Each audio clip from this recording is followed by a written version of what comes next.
Hello, everyone. I am Ravi. Just a brief introduction about me. I'm an engineer. 22 patents, 17 of them get me royalty. I'm a rescue pilot. Last rescue mission was in Afghanistan, flying for 23 years. I'm a venture capitalist with Kalaari Capital. I run deep tech fund with Kalaari, and I'm a professor. I teach entrepreneurship and innovation. It's a privilege and an honor to discuss one of the most hottest topic and a remarkable transformational topic, hopefully so, which is NFT. And the debate and the idea of debate is that is this the biggest cash grab or the next big thing? NFT, known as non-fungible tokens, according to me, are one of the most fundamentally disruptive technology domains of the coming decade, with ultimate power to incorporate to ownership of digital assets on a web like on a web unlike we have as a humans ever before. First, Ram, you may like to go first. Sure. So NFT is definitely not cash grab, as what I think, because I run a company around that, so it's definitely not. The reason why I would say that is because of the where now it's used right now, the industries where NFTs has been growing. It started just with art, just trading of art, and then it kind of moved on to becoming a piece of utility, right? From art it has gone to gaming, and it has gone there from luxury fashion retail and real estate even. So it's definitely not cash grab as of now. It's in its initial stages though. It's a growing market. How internet has been, it's in its initial stages. It's going to evolve from here. The market is going to evolve. Players like us and players like various brands that are adopting NFTs would change it, like how it changed for internet. So it's definitely evolving, and we definitely believe it's not a cash grab, but it should be shaped well, right? It can be lost like any other technology that came in before. It can definitely be lost, but it's up to us on how we shape it and how we take it forward. How crypto has been shaped over in the last few years, and we've seen ICOs come and go, but now Web3 and decentralized adoption is the key, right? So I believe same will happen to NFT. So I definitely think it's not a cash grab. Yeah. Brandon? Okay, so I think what we are seeing is a global cultural phenomenon, and it emerges around this technology that we using blockchains. It's connected to cryptocurrencies and decentralized and distributed technologies. Um, this global cultural phenomenon, um, it reveals something about how people organize and how people want to connect to digital assets. There hasn't been a way until NFTs for people to acquire, trade, and interact with digital goods with something that looks like ownership. And this technology represents a claim on ownership of digital goods. The underlying technology has many different applications. When it first emerged, it was around digital collectibles like CryptoKitties. And this was an early innovation of the technology, and we're still in the very earliest days of the technology. Uh, but the way it is evolving, and it's evolving very rapidly, it's forming around communities, and the communities and the creators are actually giving life to new brands. They're creating sets of collectibles, but it doesn't look like a typical collectible. But at this point, the major projects are they're lining up movie rights. They are creating physical goods that relate to the NFT digital collectible. Um, and the communities are very strong, and they're connected to creators. And so I think we're at a point where historically creators have had challenges of distribution. The major tech giants have controlled the algorithms that help them monetize what they're doing. And NFT technology is going to change that, and it's really empowering creators globally to bring forth a new kind of digital good? So Brendan, I'll touch four things which you have mentioned, just to set up the stage and flow of pointers and questions and debate.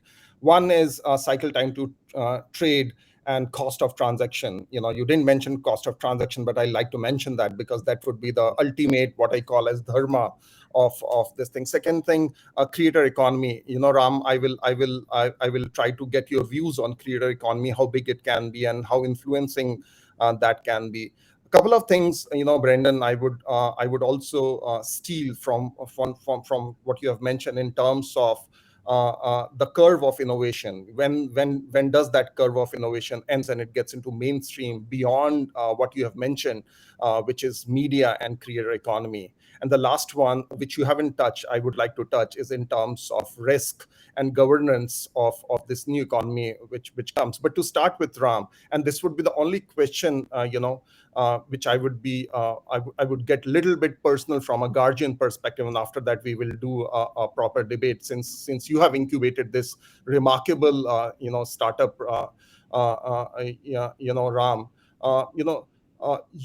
Guardian has whole suite of tools, including a mantra, or a core mantra of no code and protocols, which you are going to develop. But how do you see Guardian from a short term and a long term perspective? You've kind of denied that this is not a cash grab opportunity, and totally respect that. But if I twist this, how do you see Guardian and its influence and its base, both user base, consumer base, from a short term perspective, and how do you visualize Guardian in a long term when the tech stabilizes, and let us assume that everything is going to be mainstream? Got it. So the reason why we started with a no-code platform, right? So it on a long-term manner, we want to ensure that every creator out there can reach out to their audience, right? So as Brendan pointed out, right, tech giants right now kind of control how creator economy is managed or distributed. Like when we in started launch, when we started and we launched Amitabh Bachchan's NFT, his he said he felt freedom while creating these NFTs because he was not restricted by any producers or anyone who said that that's how you're going to make your movie. And he wished to go ahead and reached out to his audience right away. Like, and he knew that what his audience would want, and he went in and decided that to be an NFT. And that's where the freedom comes in, and that's where, like, even with Royal by Three Love, when he went ahead and created this music-based NFT, his need was not to reach out to any kind of studio out there. He wanted to reach out to his audience right away. He wanted to go ahead and release NFTs to them and let them be part of his creation. Let them be part of the ownership of this creation. Let them enjoy the proceed that comes from this creation. So I guess that's where creator economy really grows in. Like even with Web2, how social media and various other platforms enable creators to launch products and also launch their content over. And they just you don't have to go to a studio. You just have to have a camera. You just have to have a selfie video camera for you to just take a video and upload it, and then boom, you're a creator right away. So that is kind of changing with NFTs. The way you monetizing is changing with NFTs. You still create the content using a Web2 technology, but the way you monetize it, the way you distribute it, and where you reach out to your audience changes, and you're in control of that, right? You determine what to sell, you determine the price, you determine what they would benefit from this, and you would also be able to control how you wish to engage with them on a long-term manner. So that's really changing. And with Guardian Link, the products that we service, we kind of we start with brands and artists as of now, and this is on a short-term manner.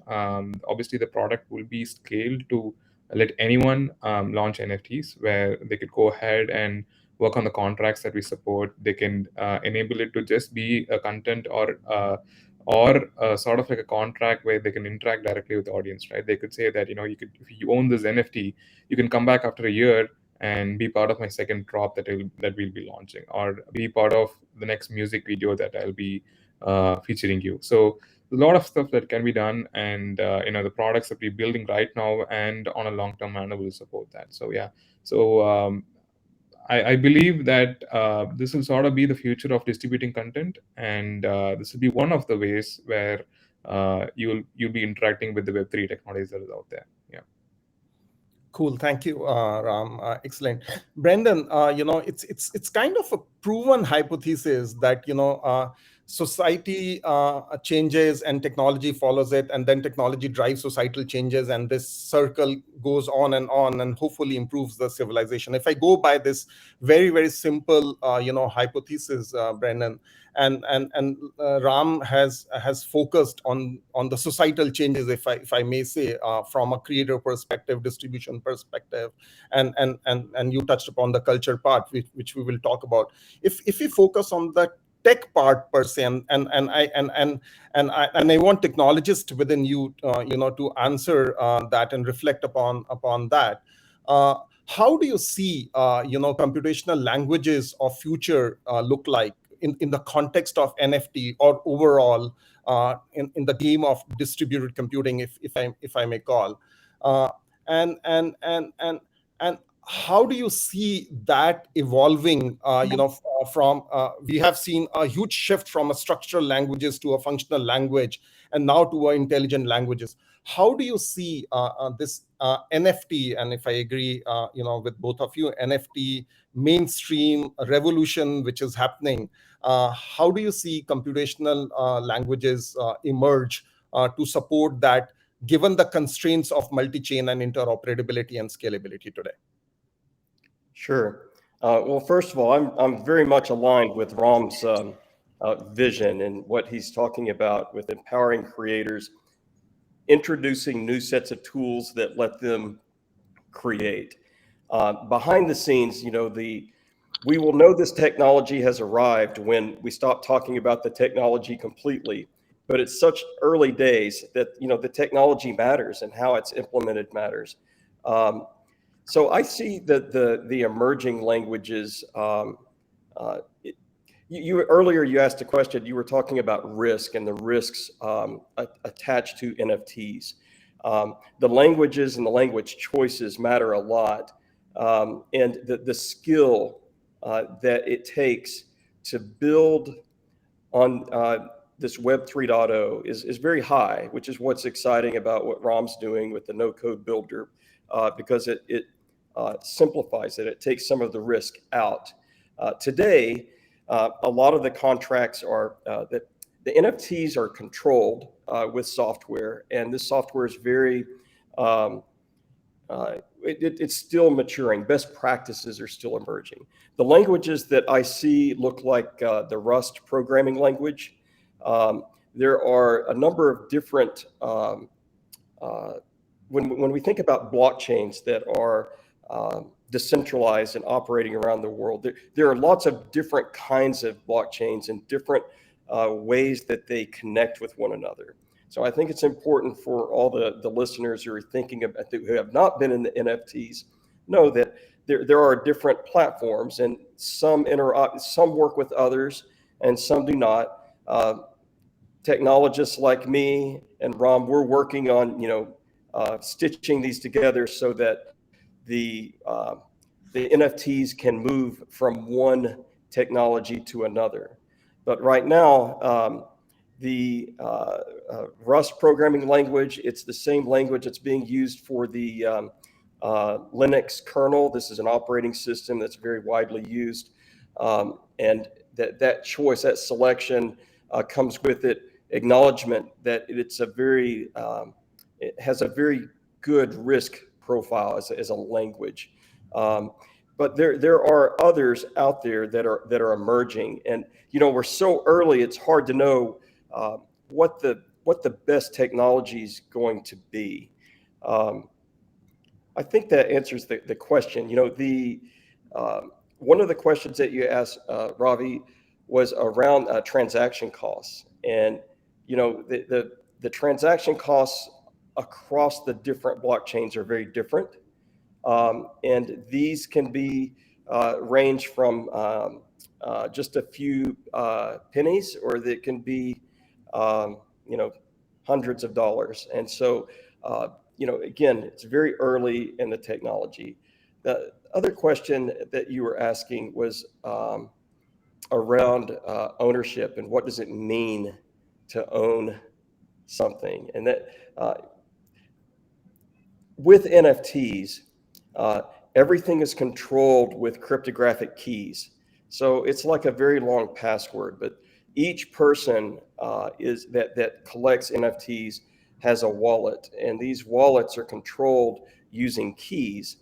And in this way, they are secured from one transaction to another. So I have control of what happens on the blockchain, so that what this means is that NFT ownership has a really strong chain of custody.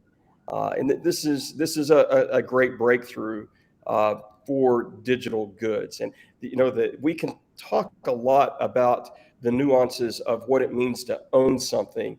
I can tell you it is a really, really deep subject.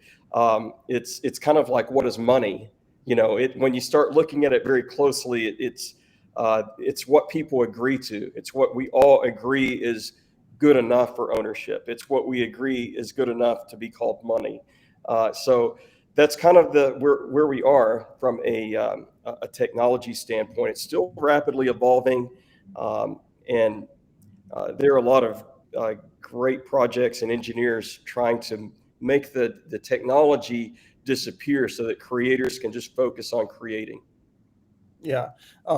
Before I come to Ram on the various economic models, I just want to briefly and pin a little bit more, Brandon, since you opened the door, from the economics of transaction and connecting that with economic models. So I'll come to economic models, beyond what beyond what creator economy is. But if I can pin you a little bit more from a tokenization architecture perspective, how do you see tokenization architecture emerge? Typically, from a perspective of if you from an impact perspective. Just an example. For example, cloud has tremendously reduced the cost of compute today. And far from accessibility and other stuff, but the cost of compute has been tremendously reduced. So just an example. How do you expect and what do you expect from a cost of tokenization? At least from a stability perspective, because we all know there's a range to it. How do you think it will evolve? How do you think it will stabilize? So that unit economics of tech or compute or distribution will lead to economic models where a lot of other entrepreneurs beyond Ram can build companies which are disruptive mainstream companies, Brendan. Sure. Well, I really like that question. The technologies that we're talking about, the NFT and what it's creating from a ownership standpoint, it's still emerging.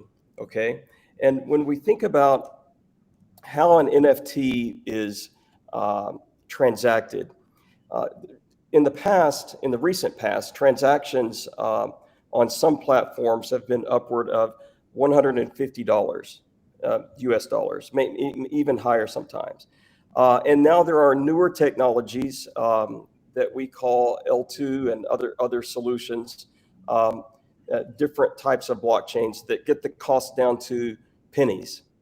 And I think over time, we're going to see the cost trend, just like we see everything in the compute world, just as you said, get lower and lower, and it will be very small. I think it's an interesting thing to point out, though, is that so with NFTs, the high transaction costs prohibit people from engaging and participating.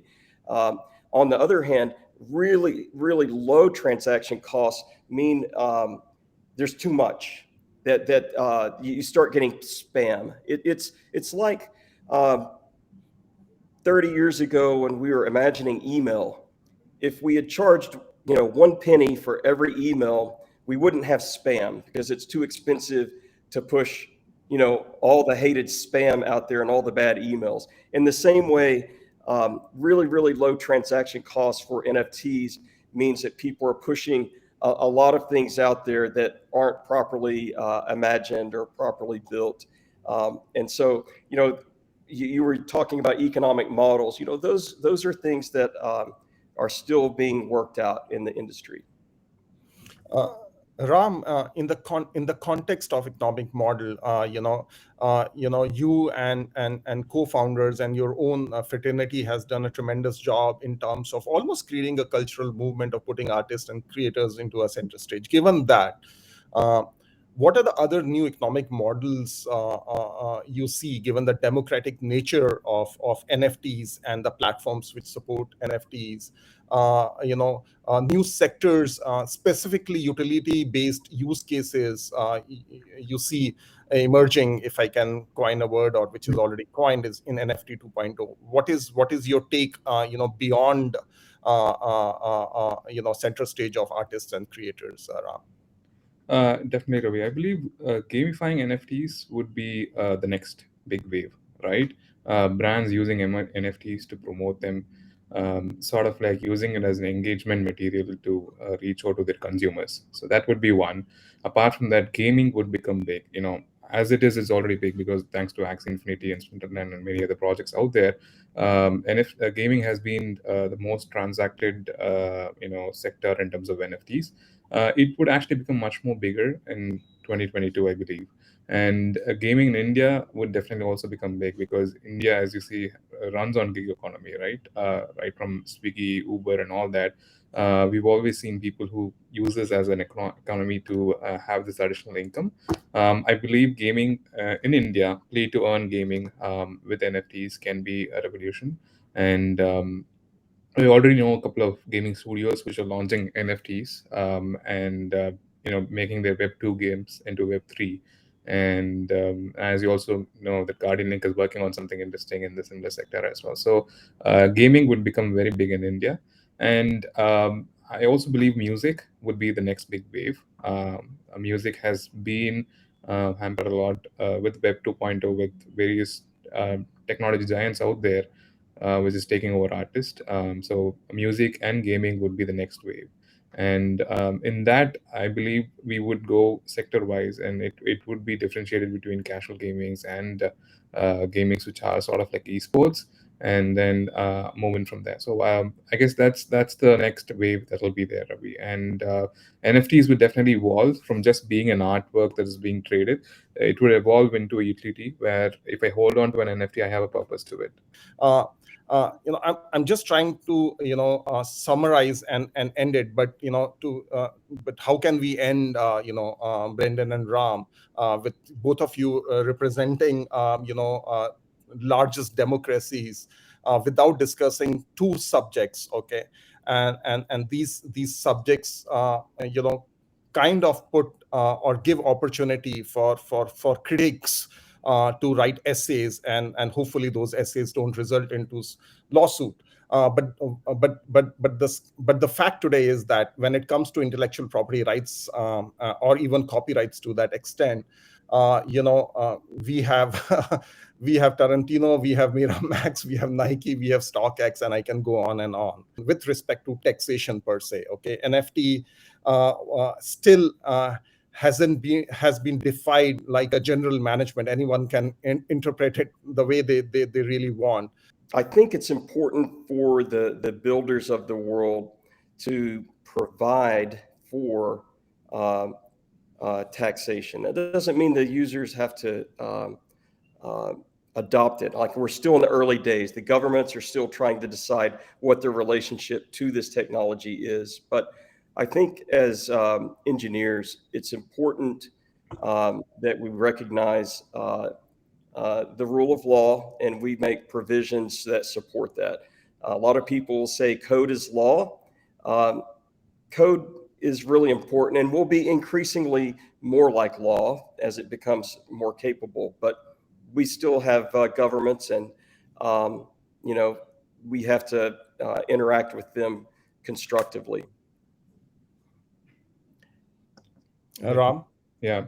So I'll start with the IP, right? So there's always a conflict with IP because no one envisioned there's going to be something called NFTs in the future, right? So no one knew that content can be taken and made as NFTs or can be distributed on a Web3 technology. So I believe that's where the conflict of IP comes in. And it would definitely so because going forward, people would really consider on how it can be monetized, like how you see. Negative rights of a film being now given out for a digital platform. Very similarly, there'll be laws written for NFTs. There'll be IP written for NFTs and stuff. IP is very important, and probably that's the reason why you would have seen the news that Yuga Labs went ahead and bought out Larva Labs, CryptoPunks, and their other IPs because they knew that if they hold on to those IPs, they could go ahead and commercialize that. They could let the NFT holders own that IP and then monetize that, right? So it's definitely in the initial stages for IPs and all that to be streamlined. But going forward, as the adoption is big, they would be streamlined and you would be able to go ahead and monetize them as NFTs. So it's getting there. And taxation, as Brendan told, we all have to support that because we are part of the system. But in India, it's in its early stages. I believe the traders are kind of happy that it's being regulated as of now. On one side, that they're happy they could trade them and not worry about it. But on the other side, they worried that it's a lot of tax, right? So I believe we are just getting there. So it's in its initial stages. Government would recognize how Web 3.0 works and what is a crypto, what is an NFT, and how does it work, and how to differentiate them, and then why it's not a tradable asset can also be used as a certificate. So I believe it's just in instant stages. It will get there, and as it gets there, things will improve. Yeah. So Well, in the interest of time, otherwise I would have pushed specifically on money laundering, compliance obligations, KYC verifications, and all that stuff. But I think broadly, I think Brandon, you and Ram, both of you have given a sense. I'll start this thing, and I will end on this particular note with the thank to TIE. But Ram, both of us have got huge fascination for India, and I would like you guys to summarize and end this thing, not me. Fascination of India, and in this context of NFT, if you like, India has one of the largest, if not the largest, 15 million crypto owners, one of the largest developer base, which is increasing on a day-to-day basis. Favorable policies, not favorable policies, really doesn't matter. This engine is going to churn out engineers, developers, creators, and so on and so forth. In this context, how do you think, and in a democratic setup, I'm just constraining ourselves to a democratic setup because both of you guys understand democracies and represent those democracies. How do you think governments and corporates in your respective democracies can help India take a leading position globally in NFTs, and if you want to extend the envelope Web3? Ram, I will start from you, and as and as a respect to Brendan, and if I can request you also, Brendan, if you give your answer in the context of India per se, that would be awesome. Thank you. Yeah, I definitely believe India would emerge out to be one of the biggest players in terms of NFTs because we could really relate it to what happened in Indonesia and Philippines and Vietnam with Axie like really ruling over there, right? The government had to see in what's happening with them, and they were kind of confused, like how the entire economy is all of a sudden getting into this, and then it's all of a sudden becomes a side hustle for them. So we are definitely getting there. India is an economy that is growing day by day, and every new technology has been grown on a emerging market. So India will definitely adopt NFTs big, and we're going to see a lot of changes. Hopefully, Guardian Link would be part of them and driving them as well. So yeah, Brendan, I would like to hear about you about India as well. Sure.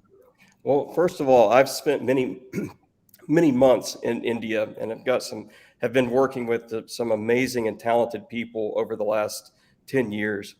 And I really enjoy visiting because I'm old enough, Ravi, to have lived through the tech boom with the internet, and when the internet was introduced, and Web 2.0, and the energy and excitement and the talent in America is what I feel when I visit India now.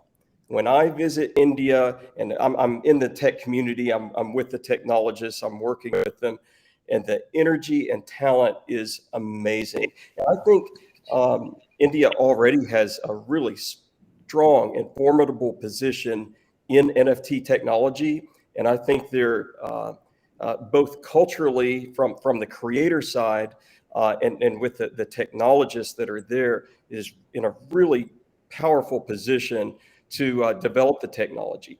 And from a government policy standpoint, I think the most important thing is to create room for creators, both engineers and artists of all kinds, to come together and imagine new ways of doing things. If you try to regulate it too early, you preclude lots of benefits that could be enjoyed across the entire economy. I'll stop there. Awesome. Thank you, Brendan. Thank you, Ram. First of all, awesome insights and encouragement to this domain and this discipline, and thanks for sharing the vision for the overall evolution of technology as a stack and getting into mainstream, but also in terms of various economic models and hopefully definition of civilization from your eyes.